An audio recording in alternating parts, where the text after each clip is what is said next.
It's good for a band if they can get on and do a good job, which they all did. They all went and gave sort of 100% of themselves, fully aware of the importance of a TV slot, especially the European bands. So I think, you know, any TV slot that they can get would have been important, and I think they all respected that, and that's why they did it. I don't think they did it for the competition side of it more. They just sort of did it so they could get on TV, you know.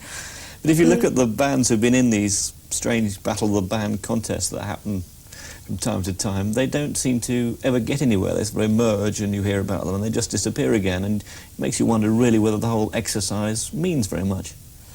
Well, I don't really know if it matters that much anyway, you know. I don't think it matters whether it means a lot or not. The fact is that they go on, they get their TV slot, they do their best, and it makes a nice sort of TV programme.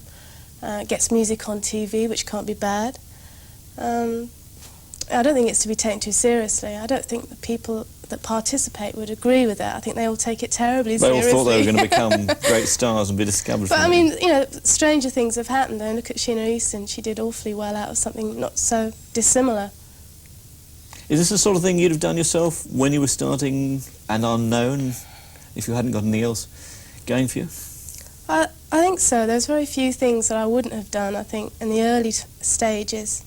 You know, as long as I was involved in singing and I could see it as a way of getting somewhere else, like a vehicle, using things, you know, that came my way. And if something like that came up, if something like the Battle of the Bands came up, for instance, and I was in a position to go on and do my bit, I don't think I'd have been too proud about it. Yes, I think I'd have done it. How do you judge something like that, though? Because you've got bands from all over Europe and the judges were all British, apart from Carleen Carter. And so are you imposing British taste and a bit of American taste from her on the rest of Europe? I mean, she complained, I think, that the Spanish group was singing in Spanish. I didn't see what was wrong with that.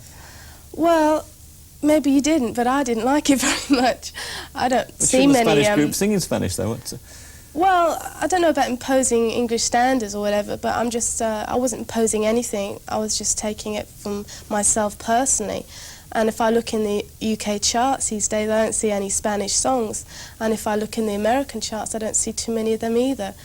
And if I look in my record collection, more importantly, there aren't any albums with Spanish singers on. And I'm not decrying Spanish singers or their language, but we were looking at it on a sort of commercial worldwide basis as well as our personal taste. Kim Wilde, thank you. Thank you. In next week's programme...